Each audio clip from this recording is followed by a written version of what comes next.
Mes chers compatriotes, j'ai souhaité m'exprimer devant vous quelques heures à peine après la déclaration du président des États-Unis d'Amérique, parce que l'heure est grave.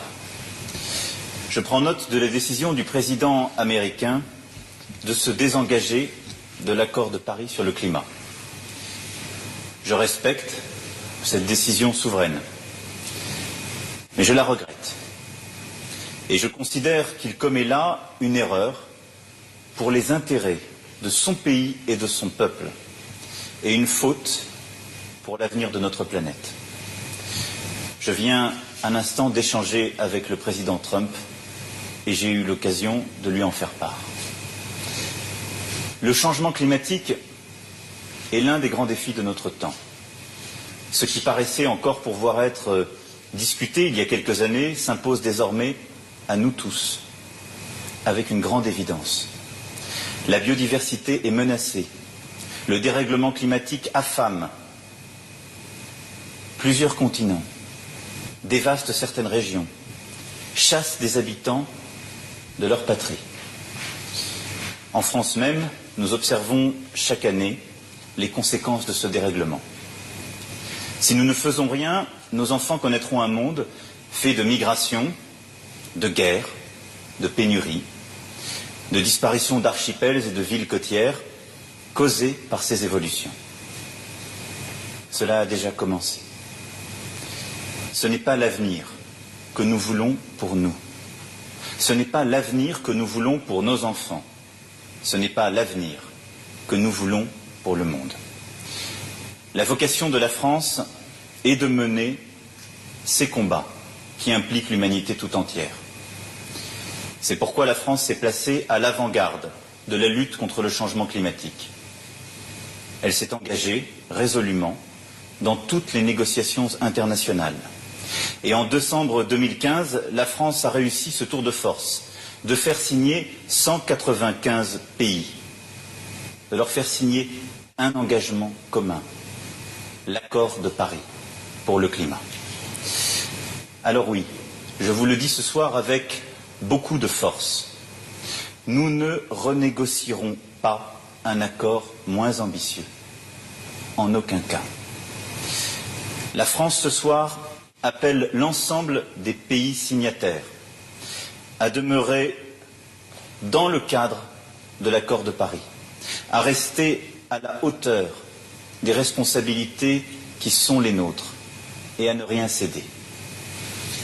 Je veux ce soir dire aux États-Unis, la France croit en vous. Le monde croit en vous. Je sais que vous êtes une très grande nation, que les États-Unis ont été fondés pour faire triompher la liberté, la vérité, la raison, partout contre l'ignorance et l'obscurité. Mais ne vous trompez pas. Sur le climat, il n'y a pas de plan B, car il n'y a pas de planète B.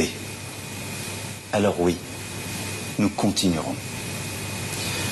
À tous les scientifiques, ingénieurs, entrepreneurs, citoyens engagés, que la décision du président des États-Unis a déçus, je veux dire ceci.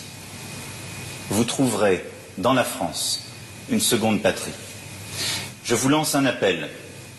Venez travailler ici avec nous, travailler sur des solutions concrètes pour le climat. Ce soir, les États-Unis ont tourné le dos au monde, mais la France ne tournera pas le dos aux Américains. Je vous assure, mes chers compatriotes, et vous qui m'écoutez où que vous soyez dans le monde, la France n'abandonnera pas le combat. Bien entendu, nous aurions préféré livrer cette bataille aux côtés des États-Unis d'Amérique, car ce sont nos alliés et ils resteront nos alliés en matière de lutte contre le terrorisme, sur nombre de sujets de défense, de sécurité, sur nombre de sujets industriels et économiques. Mais il en est ainsi. La porte n'est pas fermée. Elle ne le sera jamais à cette nation à laquelle nous devons tant. Mais nous sommes encore nombreux à conserver notre détermination. jouera donc son rôle dans le monde, car c'est ce qui est attendu d'elle. Dès ce soir, avec l'Allemagne et l'Italie, nous avons tenu à réaffirmer notre engagement pour l'accord de Paris. Je me suis entretenu il y a quelques instants avec la chancelière d'Allemagne. Nous prendrons ensemble, dans les prochains jours, des initiatives fortes allant en ce sens. Samedi, je verrai le Premier ministre indien à Paris et m'entretiendrai sur ce sujet avec lui. Et dans les prochains jours, je parlerai aux principaux décideurs pour m'assurer de leur engagement. Enfin, la France proposera un plan d'action concret afin d'accroître son attractivité pour les chercheurs et les entreprises de la transition écologique et prendra des initiatives concrètes, notamment en Europe et en Afrique, sur ce sujet. J'ai demandé au gouvernement d'y travailler activement et le réunirai à cet effet la semaine prochaine. Nous ne tiendrons pas seulement nos engagements passés.